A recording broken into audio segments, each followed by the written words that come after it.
The Wyoming frontier stretched endlessly under a pale November sky, where the wind carried the scent of sagebrush and the distant promise of snow. Fort Laramie stood like a lonely sentinel against the vastness, its wooden walls weathered by seasons of harsh winters and scorching summers. It was 1867, and the fort represented the fragile boundary between two worlds that could barely understand each other. Morning Sun Walking had never planned to enter the fort.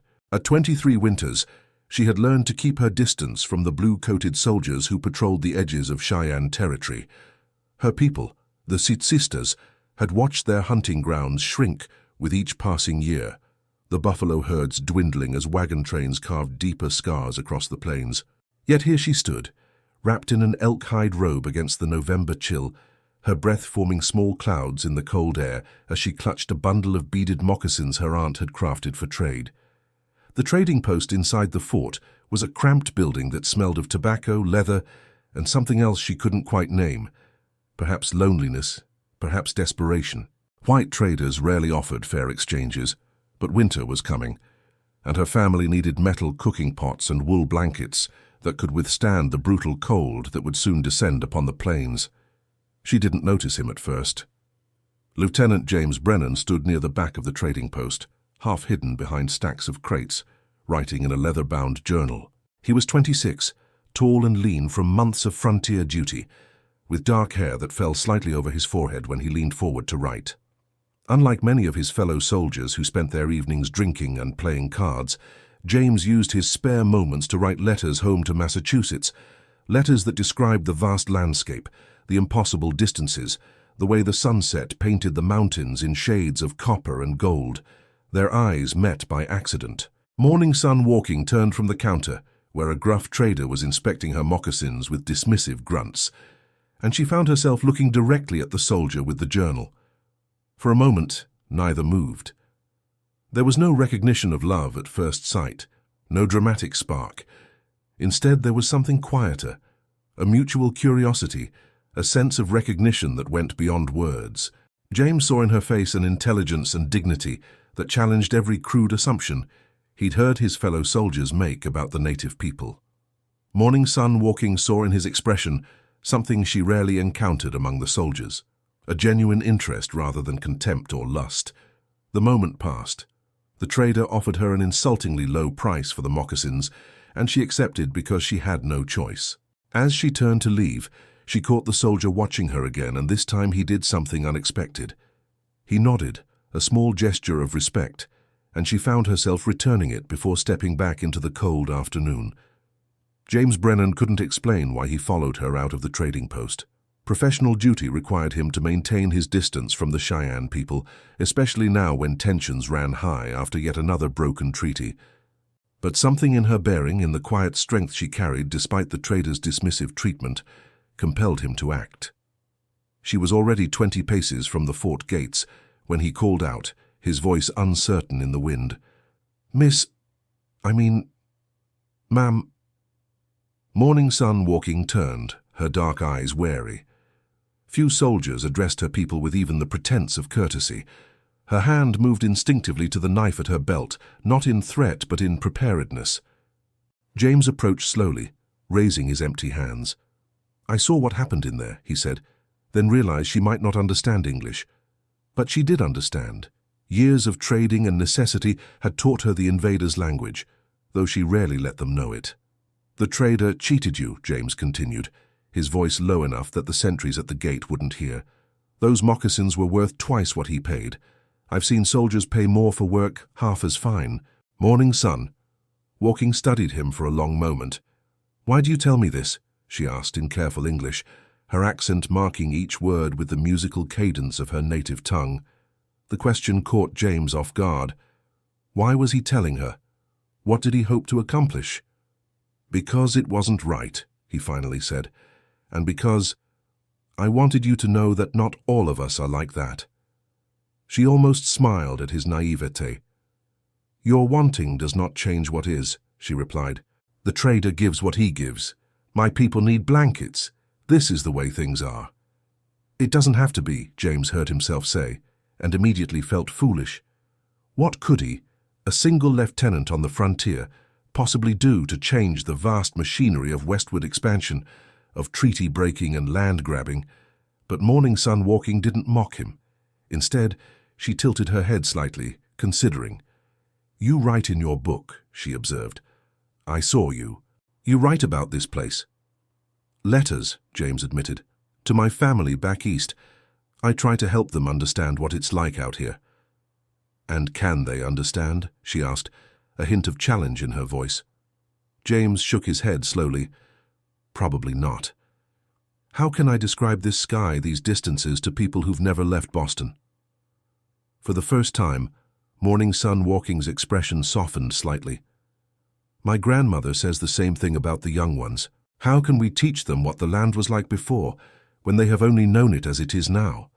They stood in the cold wind, two people from irreconcilable worlds, finding unexpected common ground in the inability to communicate their experiences to those they loved.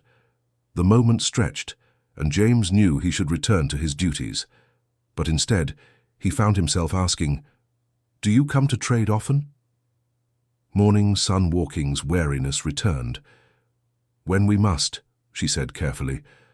I could make sure the trades are fair," James offered, knowing even as he spoke that he was stepping into dangerous territory. "I have some authority here. I could watch the transactions." She studied him with those dark, intelligent eyes.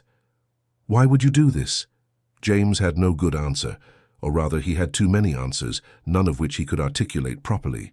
Because he was tired of the casual cruelty he witnessed daily. Because she had looked at him with dignity when others might have looked with hatred. Because in her question, "Your wanting does not change what is." He heard an echo of his own growing disillusionment with his role in this place. "Because I can," he finally said. "It's not much, but it's something." Morning Sun Walking nodded once, a gesture neither of acceptance nor rejection.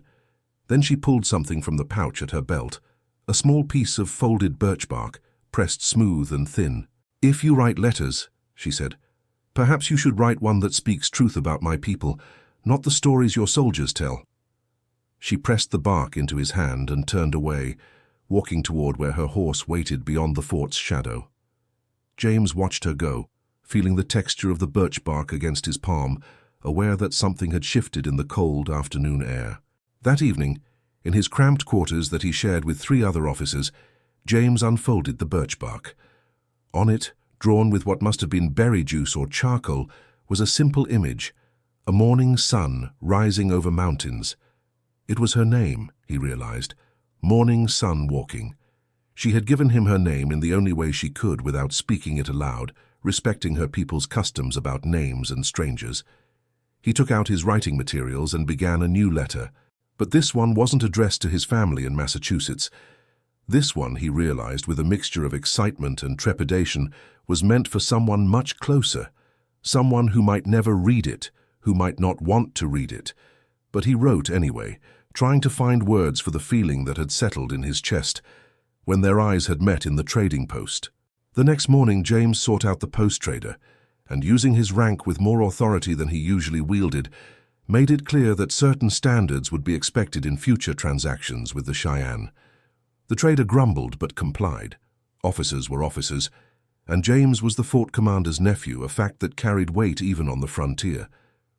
3 days later, Morning Sun Walking returned to the fort. This time she brought buffalo robes that her mother's sister had prepared. James happened to be near the trading post, though whether by coincidence or design neither of them acknowledged. He watched as the trader, under his subtle observation, offered a fairer price. Morning Sun Walking accepted it without comment, but as she left, she caught James's eye for just a moment, and he saw something there that might have been gratitude. It became a pattern over the following weeks. Morning Sun Walking would come to trade, sometimes alone, sometimes with her cousin Red Fox Woman. James would ensure the exchanges were honest. They rarely spoke directly, but sometimes they would stand outside the fort for a few minutes, ostensibly discussing trade but actually sharing fragments of their lives. He learned that she lived with her parents, 2 younger brothers, and an extended family group that moved seasonally through their traditional territories. Her father, Stands Tall, was a respected warrior who had fought in the defense of Cheyenne lands but now advocated for peace, knowing that the tide of white settlement could not be stopped by force alone. Her mother, Sweetgrass Woman, was known for her skill in preparing hides and her knowledge of medicinal plants. She learned that James had grown up in a wealthy Boston family, that he had joined the army partially out of a sense of duty and partially to escape the predetermined life of business and society that awaited him. His father was a shipping merchant who couldn't understand why his son would choose the dangers of the frontier over the security of the family business. The conversations were careful, dancing around the vast gulf that separated their worlds. But with each exchange, something was building. A connection neither of them had anticipated and neither could quite name.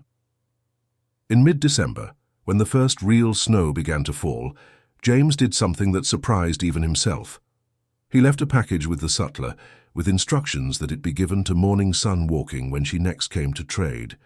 Inside the wrapped cloth were 2 wool blankets of good quality and a sealed letter. Morning Sun. Walking opened the letter in the privacy of her family's winter lodge, where the fire crackled and her mother worked on beading a new dress. The letter was written in English, which she could read slowly, having learned from her father, who had learned from missionaries years ago. "Dear Morning Sun Walking," it began, and she felt something stir in her chest at seeing her name written in his hand. "I hope these blankets will help keep your family warm through the winter. Please don't think of them as payment or charity. Think of them as what should have been given in fair trade all along. I have been thinking about what you said, about writing the truth. I am trying. I am writing down what I see here, what I learn from watching your people, from the brief conversations we have shared. I am beginning to understand that everything I was taught about this land and its original people was incomplete at best, deliberately false at worst. You are teaching me to see differently, and I am grateful for it. I hope we might continue these conversations when the weather permits. Until then, I remain your friend, James Brennan." Morning Sun. Walking read the letter 3 times, her fingers tracing the careful script. Her mother watched but said nothing, though her eyes were questioning. Finally, Morning Sun Walking folded the letter carefully and tucked it into her personal belongings pouch. "A soldier writes to you," her mother observed quietly. "Yes," Morning Sun Walking admitted. "Is he the one who makes the trader give fair prices?" "Yes." Sweetgrass Woman returned to her beading, her expression thoughtful. "Your father will want to know about this," she said gently. "A soldier who shows respect is rare, but he is still a soldier." Morning Sun Walking nodded, understanding the warning in her mother's words. The soldiers represented everything that threatened their way of life. Even a kind soldier was still part of the machine that was destroying the buffalo, breaking treaties, and pushing her people onto smaller and smaller pieces of land. But when she lay down to sleep that night, wrapped in one of James's blankets, she couldn't deny the warmth she felt, and she knew it had nothing to do with the wool. Check if you are already subscribed to this channel, because the most powerful love stories aren't the ones that are easy, but the ones that challenge everything we think we know about loyalty, belonging, and the courage it takes to see the humanity in someone you're supposed to call enemy. January arrived with brutal cold that turned the landscape into a world of white and grey. The temperature plunged so low that sentries at Fort Laramie worked in shortened shifts to avoid frostbite, and even the hardiest soldiers complained about the conditions. For the Cheyenne, winter was a time of staying close to the lodge fires, telling stories, working on crafts, and waiting for spring's return. James thought often about Morning Sun Walking during those frozen weeks. He wrote her letters he couldn't send, filling pages with observations about the fort, about his growing disillusionment with military policy, about the books he read by firelight. He wondered if she thought of him at all, or if their brief friendship had been merely a convenience born of necessity. In early February, during a brief warming spell that brought temperatures above freezing, Morning Sun Walking appeared at the fort again. She wore a thick buffalo robe and carried snowshoes that she left outside the trading post. James, who had been watching for her more often than he cared to admit, felt his pulse quicken when he saw her enter. This time, after the trading was complete, she didn't immediately leave. Instead, she waited outside the post, and when James emerged, she spoke first. "I want to thank you for the blankets," she said.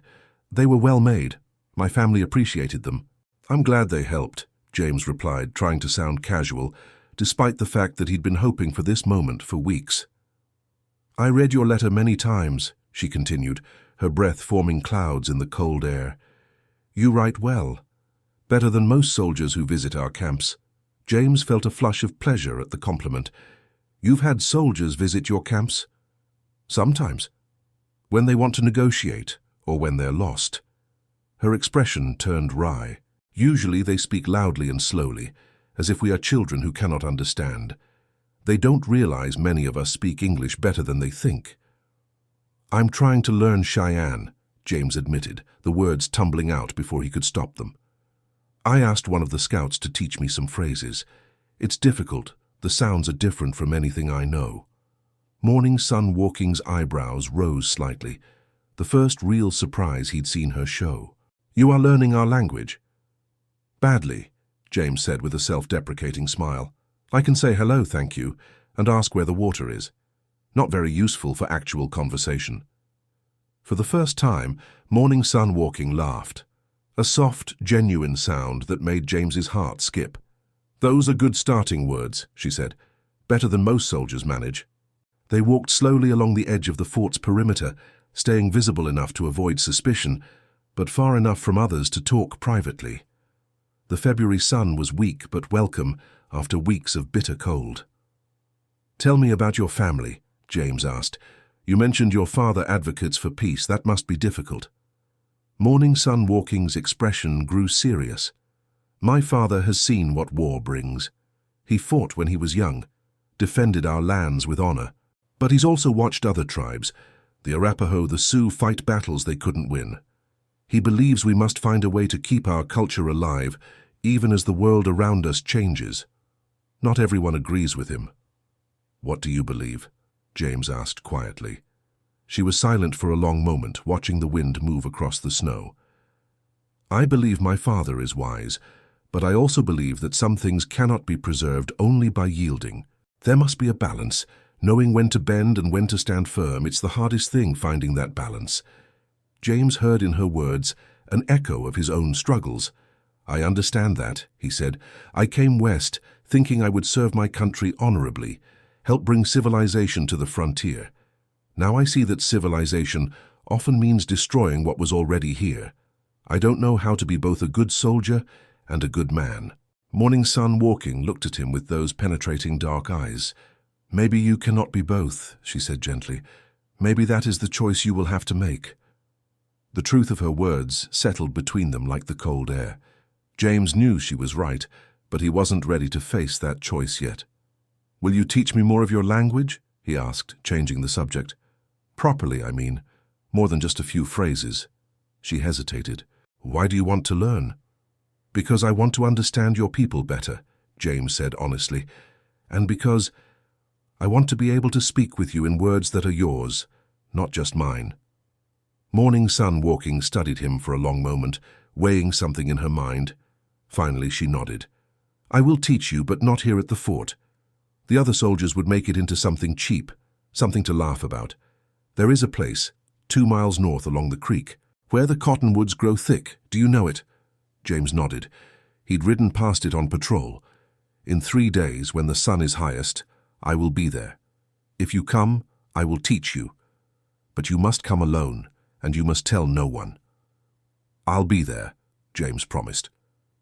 3 days later, James informed his fellow officers that he was going on a routine patrol to check the northern boundary.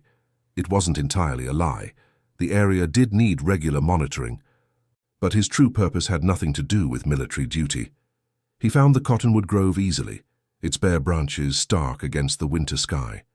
Morning Sun Walking was already there, sitting on a fallen log near the frozen creek. She had brought 2 buffalo robes, one for each of them to sit on, and a leather pouch containing dried meat and pemmican. "You came," she said, and he heard relief in her voice, as if she'd half expected him to abandon the plan. "I said I would," James replied, tying his horse to a nearby tree and approaching the log. For the next 2 hours, Morning Sun Walking taught him the basics of Cheyenne language. She started with simple greetings, then moved to basic words for family members, animals, elements of nature. James had always been good at languages. He spoke French and some Latin from his education, but Cheyenne was unlike anything he'd studied before. The sounds required different placements of tongue and throat. The grammar followed patterns that seemed backwards to his English-trained mind. But Morning Sun Walking was a patient teacher. When he pronounced something incorrectly, she would demonstrate again, sometimes placing her fingers gently near his throat to help him feel where the sound should resonate. Those brief touches were innocent, educational, but James felt them like electricity. "You're improving," she said after he successfully navigated a particularly difficult phrase about the winter wind. "Your accent is terrible, but you remember the words well." James laughed. "I'll take that as high praise." They sat in comfortable silence for a moment, watching the winter birds move through the bare branches above them. Then Morning Sun Walking spoke again, her voice quieter. "My mother knows about these meetings," she said. "I don't lie to my family." James felt a knot form in his stomach. What did she say? "She is worried. She likes that you treat our people fairly, but she doesn't trust soldiers. She has seen too many promises broken, too many agreements that meant nothing when gold was discovered or land was wanted." "I'm not like that," James said quickly. "Aren't you?" Morning Sun Walking challenged gently. "You wear the uniform. You follow the orders. When your commanders tell you to move against my people, what will you do?" It was the question James had been avoiding asking himself. "I don't know," he admitted quietly. "I hope I would refuse. I hope I would find a way to warn you, to help. But honestly, I don't know what I would do when the moment came." Morning Sun Walking appreciated his honesty. "At least you don't make promises you cannot keep," she said. "That is something."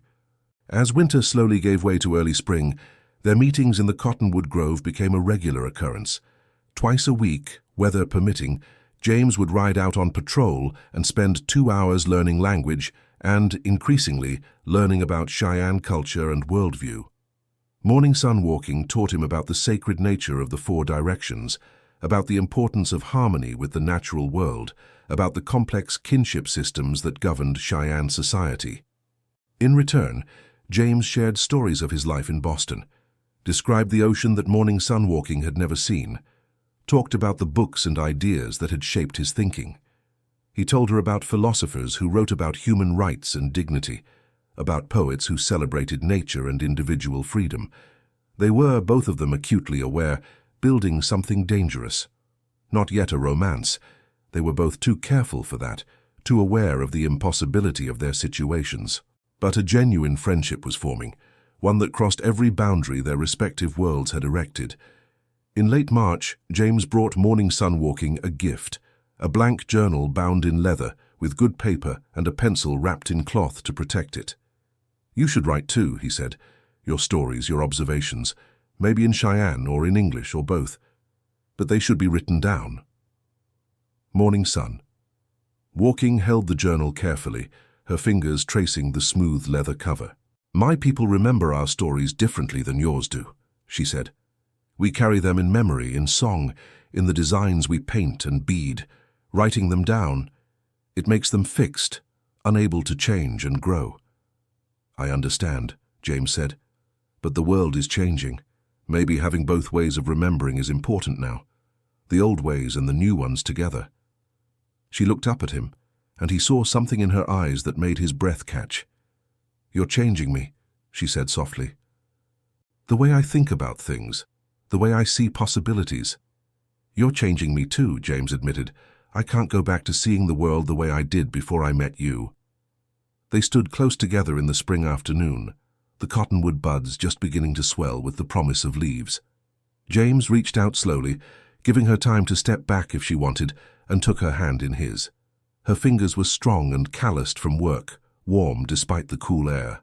"I don't know where this is going," he said quietly. "I don't know how this could possibly work, but I know I've never met anyone like you. I know that these hours we spend together are the best part of my week. And I know that I'm starting to feel things I probably shouldn't feel." Morning Sun Walking didn't pull her hand away. Instead, she interlaced her fingers with his, a gesture of deliberate choice. "In my language," she said, "there's a phrase, eheshe nestse stotse." It means we walk together. Not that we are the same, not that the path is easy, but that we choose to walk side by side despite the difficulty. Ehische nestestotze, James repeated carefully, his accent still terrible, but his intention clear. Morning sun. Walking smiled, and in that smile James saw something that terrified and exhilarated him in equal measure. Hope. Hope that maybe, despite everything, they could find a way forward. Hope that love, if that's what this was becoming, could transcend the brutal realities of their time and place. But as they rode back toward their separate worlds that afternoon, James to Fort Laramie, Morning Sun walking to her family's spring camp, neither of them could ignore the dark clouds gathering on the horizon. Rumor had reached the fort of new government orders, of plans for a spring campaign to force recalcitrant tribes onto designated reservations. War, which had been a constant threat, was moving closer to reality. Their carefully constructed world of Cottonwood Grove meetings and language lessons was about to collide with forces much larger and more brutal than either of them could control alone. The 9 days following that moonlit meeting were the longest of James Brennan's life. He went through the motions of his duties, packing his belongings, saying formal goodbyes to fellow officers. But his mind was elsewhere, trapped in an endless loop of Morning Sun Walking's last words. On the 5th day, a Cheyenne delegation arrived at Fort Laramie to discuss Tall Elk's death and the reservation deadline. Stans Tall led the group, his face carved with grief and dignity. James watched from across the parade ground, scanning every face, hoping Morning Sun Walking might have come with them. But she wasn't there. The negotiations went nowhere. Hayes offered token compensation. Stans Tall demanded real justice. They spoke languages the other couldn't truly understand. The Cheyenne delegation rode away empty-handed. That evening, James sat in his quarters, writing another letter he knew he'd never send. The knock on his door startled him. Private Morrison stood there nervously. "Begging your pardon, Lieutenant, but there's a woman asking for you, an Indian woman. She's waiting just beyond the south fence, in that stand of pines." James's heart leaped. He found her exactly where Morrison had described, standing in the shadows wrapped in a dark blanket. "Morning Sun," he breathed her name. But when she turned to face him, James saw immediately that something was terribly wrong. Her eyes were red from crying. "My father is dead," she said without preamble. "He was killed this morning on the ride back from the fort, ambushed by white hunters who said they were collecting bounties on hostile Indians. They didn't care that he was riding under a peace flag. They shot him and 2 other men, took their hair and left them in the grass like animals." James felt the ground shift beneath him. Stans Tall, who had worked so hard for peace, murdered by the very people he'd been trying to negotiate with. "Morning Sun, I'm so—" He reached for her, but she stepped back. "I didn't come here for comfort," she said, her voice hardening. "I came to tell you something. My people are leaving. We're not going to the reservation. We're moving north to join with the Northern Cheyenne and some Lakota bands. We're going to fight for our right to live on our own land. And I wanted you to know before you left." "When are you leaving?" "Tonight. We're already packing the camps. By dawn we'll be gone." James's mind raced. "They'll send cavalry after you. Within days. You need to move fast and cover your trail. Head northwest, toward the Powder River country. It's rougher terrain, harder for cavalry." Morning Sun Walking studied him carefully. "You're giving me military intelligence. You could be court-martialed for that." "I don't care," James said, and he realized it was true. "I care about you being safe." Something shifted in Morning Sun Walking's expression. "My mother wants me to marry Swift Eagle. He's a warrior from the Dog Soldiers Society, strong, brave, committed to fighting. He asked for me 2 days ago, and my mother says I should accept, that I should stop dreaming of impossible futures with impossible men." James felt as if his heart was being crushed. "Is that what you want?" "I don't know what I want anymore. I want my father back. I want this war not to happen. I want to wake up and find that the last 10 years were just a nightmare." She paused, wiping at her tears. "But since I can't have any of those things, maybe I should want what my mother wants for me. Maybe I should marry Swift Eagle and have children and try to keep our culture alive for 1 more generation." "Don't," James said desperately. "Don't marry someone you don't love just because the world is falling apart." "But that's exactly when you should marry for practical reasons instead of love," Her voice rose. When survival is at stake, love is a luxury we can't afford. James took a deep breath, and in that moment everything became clear. All the agonizing, all the indecision, it all crystallized into a single, perfect clarity. "No," he said firmly. "I'm not running away. I thought I was making the honorable choice by removing myself, but you were right when you called me a coward. The honorable thing isn't running, it's staying and choosing a side." Morning Sun, walking, stared at him. "What are you saying?" "I'm saying I'm not getting on that convoy.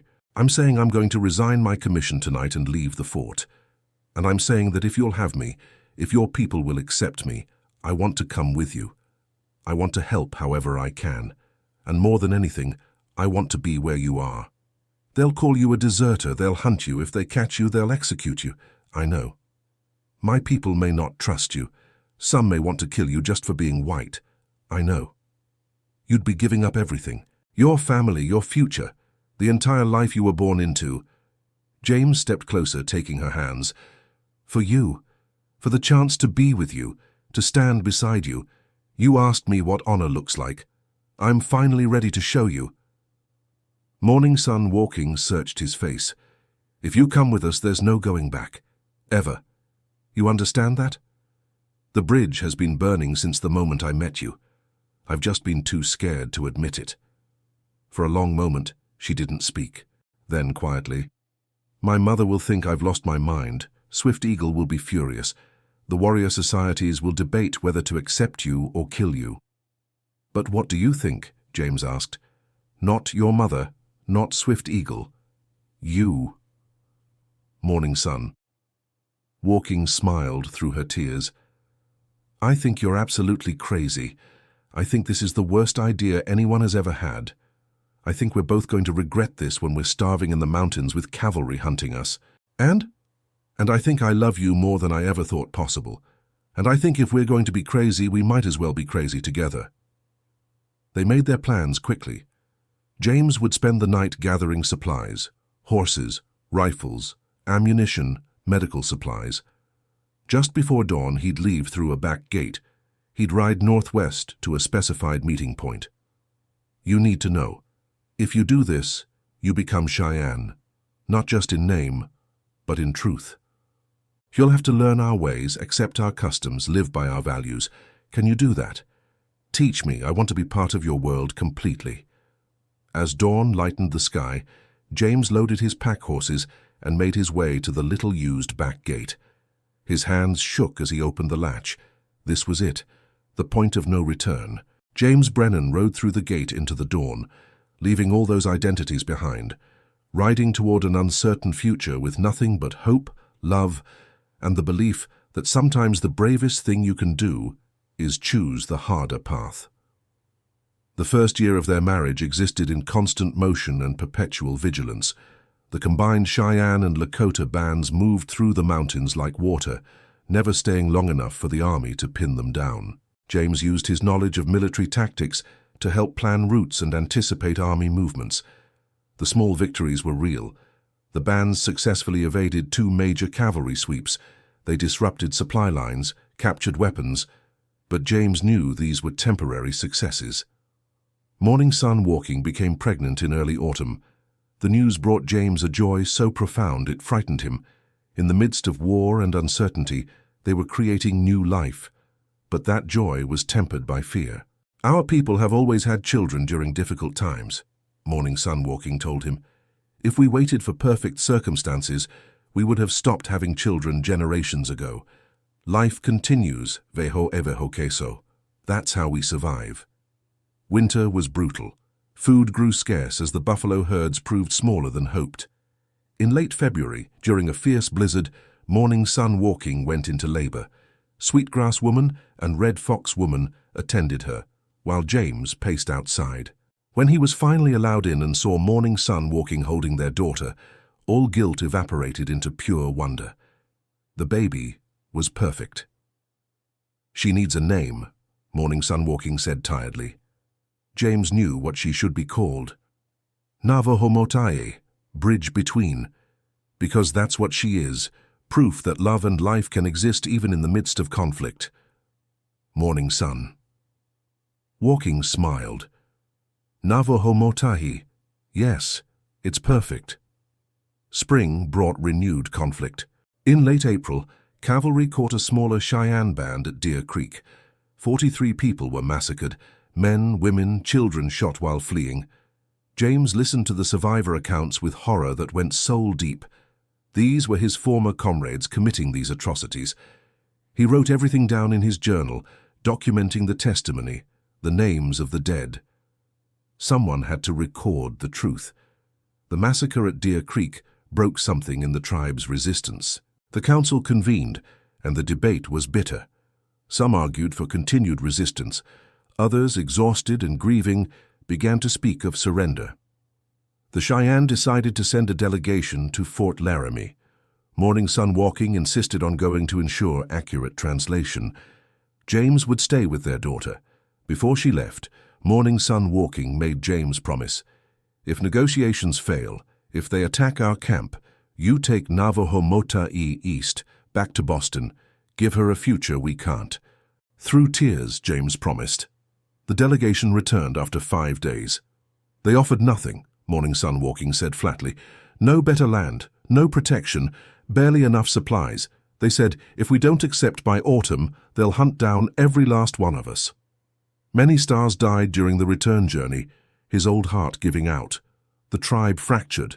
About half chose to accept the reservation terms, half chose to head north toward Canada. James and Morning Sun Walking faced their impossible choice. They decided to send Navajo-Motahi east with Red Fox Woman to James's family in Boston, while they went north to live free. The preparations took 2 weeks. James wrote a long letter to his parents, explaining everything: his desertion, his marriage, their granddaughter, his request that they raise her. He wrote a letter for Navajo-Motahi herself to be given when she was old enough. The day they said goodbye to their daughter was the hardest of their lives. Navajo-Motahi was only 6 months old, too young to understand, too young to remember them. James held her close, memorizing everything about her. "Be strong," he whispered in Cheyenne. "Be kind. Be brave. Remember that you come from people who never surrendered their dignity, even when they lost everything else." Morning Sun Walking sang to their daughter, songs about the mountains and the buffalo and the spirits that watch over children. Red Fox Woman rode away with Navajo-Motahi as the sun set. James and Morning Sun Walking stood watching until night had fully fallen. Then they went to their lodge and held each other while they grieved. The journey north to Canada was arduous. About 30 Cheyenne families made the trek. They traveled mostly at night, avoiding army patrols. They crossed into Canada in late October, just as the first snow began to fall. They found other displaced tribes, all refugees from American expansion. Life was hard in the Canadian territories, but it was life on their own terms. James and Morning Sun Walking built a small cabin near the settlement. They survived by hunting, by helping other families, by trading. It wasn't the life either had imagined, but they were together. They were free. Years passed.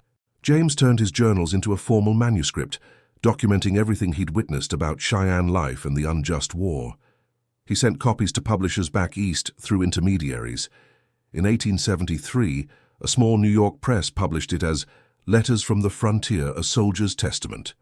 The book created a minor sensation.